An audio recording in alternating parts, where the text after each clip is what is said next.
OK, well, talking of praise, what about Viktor Gyökeres, a goal and an assist? Phenomenal. He has had his critics. Yes. This must at least help get them off his back.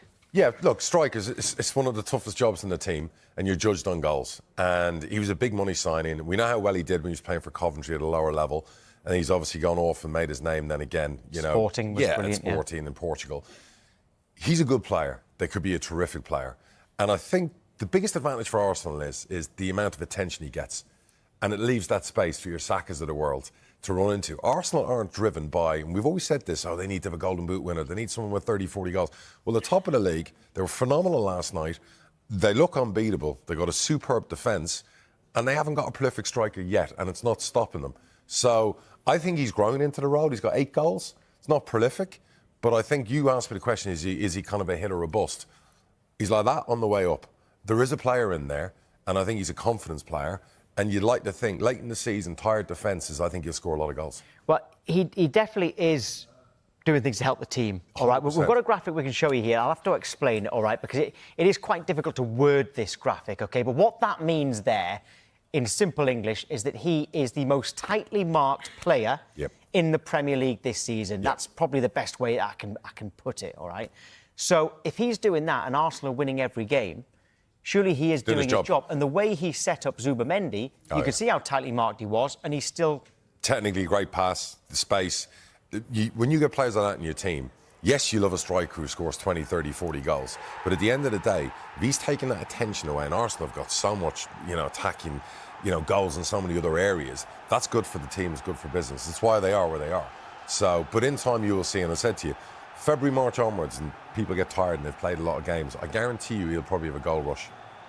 OK, well, I have been defending him a lot this season, Sure. so I was quite glad to see him do so well last night. I do hope for his sake that Do you know the biggest problem is? It's always about the value. If he was signed for 10 million quid, he'd be up there as like one of the signings of the season. He's got 8 goals, he's playing this role, he's like an unsung hero.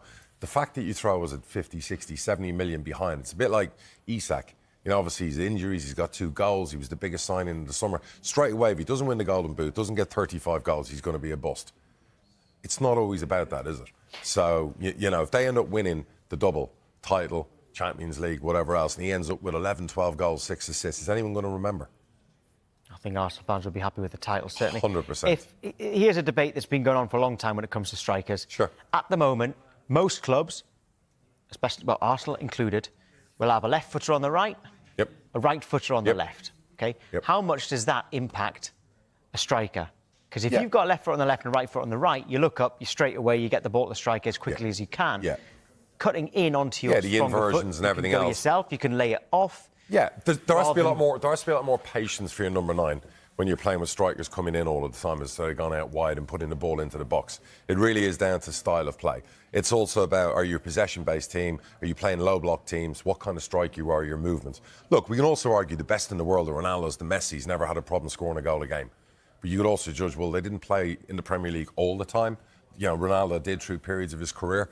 We have to give credit to people like Mo Salah, who's not a traditional number 9, and you look at his data and his record, and whilst he not always play the best player, he's always getting goals, he's always getting assists. It does come down to styles and formations, and that's why you see it. I still think an Eddie Howe way of playing is different to an Arteta way of playing, and I think the big fella they've got at Newcastle they bought will end up scoring a lot of goals based on the style of how Eddie Howe plays. And they do tend to play a right foot on the right-hand side, in fairness. Correct. In depth on Chelsea at 11 o'clock, but just a quick one on Liam Rossini, first home game in charge. Do you see positive signs or reality check? No, positive signs. Probably a bit of both. He's a big boy. He realised that, it's not going to be all perfect. He's not going to win every game and smash teams to bits. What he would have liked is the response from his team at going 2-0 down. You're playing the best team probably in England at the moment, and you're under pressure, and it's your first home game per se in a big event like the League Cup, and they could have been out of it. But they go now to the Emirates where they're only out of it by 1 goal. Chelsea's a good team. Under him, they're going to be a very good team. I like the style. I like the way they played. I like some of the younger players, and that was a baptism of fire for him, as well as his first Premier League game being his first Champions League game being. But as an advert for the product, it was a great game to watch last night. It was end-to-end. You could probably be a bit critical of both goalkeepers, but the rest of the football was fantastic. Yeah, it was a brilliant game. Sky Sports are partnered with Finalysis to discover truth. Now, good morning Toby, first of all, let's start with Gyökeres. What did you think of his performance and what have you made of his season so far? Morning, Tom. Morning, Dara. Yeah, good question. I mean, his physicality has always been his strength. We know that he's not a touch-tight Ekatike or someone like that that's going to be able to dribble around a player or anything like that. But being a bulldozer, being a physical player and dragging away players is something that really is his strength. What I would say is I think over the past few months, past couple of months since his injury, I think that's been weaning a little bit. And I do think that, I actually feel like a bit of a fool. I made a call in our weekly podcast that I think he should start getting confidence from the bench, coming off the bench now that Jesus and Havertz are back, but actually giving him that week off and him not playing against Portsmouth, his physicality was there in abundance last night, and he looked every bit the player I think we thought he could. There's still a few things obviously he could improve, and it's going to be about consistency. And what I would say is I think he's always worked really hard, and there's no fan that's upset with his work ethic or anything like that. I think there's a bit of a quality drop there in some scenarios that we know is there. It's just how we can get it out of him. So I felt a bit sorry for him. I think when he scored a goal, he almost looked a little bit shy going to fans to celebrate. You can see the other fans really try and make him part of the group and pushing him over like you're seeing on the screen now, actually. So I just hope he can really be part of that group and kick on. It was nice to see him score. He also got an assist as well for Martin Zubamendi. This season, quite often on this show, we've asked who is the signing of the season. Can you make a case for Martin Zubamendi? Definitely. There's so much great about him that I didn't expect. He's one of those players that, you get excited over the summer and you look on YouTube or whatever, and I think you don't quite know what you're going to get, and it's not really a highlight reel kind of player. When you sign these, deep sixes, deep playing playmakers from Spain, you expect a relatively fragile, very good with their feet, quick kind of feet player that's just going to pass the ball from left to right. And what's really surprised me is just how strong and almost front-footed he is in every scenario. And now that he's adding attacking elements to his game, the way he passes very quickly. We have players that can slow down the game when we need to slow down the tempo, and we have players that can speed it up. And Zubamendi is one of those that can do both. The way he can put balls over the top. I think there was a finish, I can't remember, it was one of the best goals of the season, the volley from outside the box off the corner. I think it was against Forest. I can't remember, but he's adding so much to his game. And last night, it was just electric, and off his left foot in so many different scenarios too. It's going both ways, which is something that, again, I just did not expect from him, and I always get surprised every game. I'm shocked at how well he settled, how quickly he settled in the Premier League, because usually there's maybe a 3 or 4 month bedding in period and they're in and out and whatever else, but he is truly world class now. I mean, what he's come in and done in the first kind of half of the season, and you look at now Declan Rice and freeing up players to be able to do more, and like you just said there, he's not just your traditional six.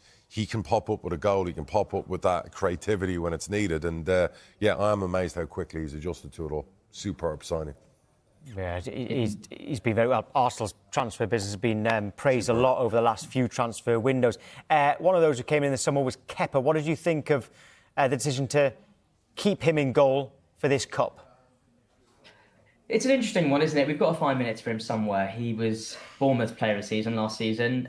Ultimately, still technically the most expensive goalkeeper ever to have been signed, I think. So, look, yeah, he was a little bit rusty, I think, against Portsmouth. He got better into the game.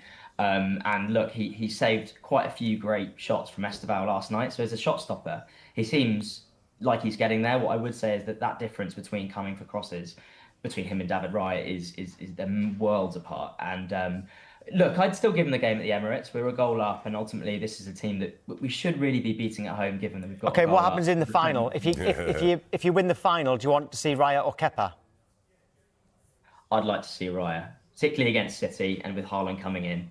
I feel a bit bad saying that, but ultimately, I think it's a one-off game. I think he's had his chances and played in quite a few different games now. He's a £5 million keeper that we signed, a great guy to have around. I think we've given him every chance, and I just think David Raya in a final at Wembley, I think that comfort, particularly if you're playing against what I imagine will be City, or even a very, very, very physical Newcastle, I would like to see that personally. What would you do, Darryl? What have you done in the EFL Trophy in the past? Yeah, mixed and matched, but when it came to the final, the manager played on number one. But Liverpool, interestingly enough, I think played, Kevin Kelleher, in both recent League Cup finals. Yes. I think Alisson didn't come in, particularly when we beat Chelsea a few years ago. It was Kelleher in the penalty shootout and stuff like that. So, You know, like, that's down to Arsenal, the thirst for winning that trophy. I would get where you go with Raya. I'm not. Yeah, and I think. Yeah. Sorry. No, carry on. And I think with Liverpool in particular, I think what they were in that scenario, they were picking up a lot of trophies at the time as well. And I think, to be honest, Kelleher is sensational as a goalkeeper, and I think you can probably trust him in those scenarios. Maybe slightly. Again, I do like Kepa. No, I get it. I get the apprehension. I get it. The big occasions, you know what I mean? You haven't won anything in a few years. Yeah. I think it's important to try and get over that line at your best at that point if you're in a final. Yeah, and don't forget, if your manager wants to sub him, he'll refuse to come off, right? Well, I remember when that happened. Absolutely. I remember when that was Sarri. Was it Sarri at the time? Yeah, Sarri, that's right. Yeah. Here's a final question, Toby, and this is one that might get you back up a bit. The most threatening winger on the pitch yesterday, was it Estevao? Yeah, definitely. I think he looked electric. He in a couple of years he's going to be something else because it looks like he can finish. A little bit of a temperament, which you can expect coming to a new league when you're 18, but he looks something else, to be completely honest. And the way he was ripping past a few of our defenders, he's an exciting player. A bit untidy at points, but ultimately getting unbelievable shots away. He's kind of all over the place in lots of different ways. Perhaps could learn quite a number of different things, but some signing. Quite jealous. We were speaking all fair before, and we were talking. I said 18. Can you imagine him at 22? This is world classness developing right in front of our very eyes. When you see a player, fair play to Chelsea, the recruitment team. Where they've plucked him. He just looks like he's going to go bang, bang, bang, bang, bang. He could be as good as anybody when I see him. With all due respect to the current wingers. And as a Liverpool fan, I'm like, when Salah leaves, give Chelsea 120 million for that kid. I'm telling you now, you could have your wing sorted for the next 10, 12 years. Yeah. I mean, they like selling players, so you'll be fine with that, I imagine. Well, don't forget they win trophies as well, so... Come back to me in a year. We'll see what happens. All right, OK. Toby, thank you. Cheers, guys. Cheers.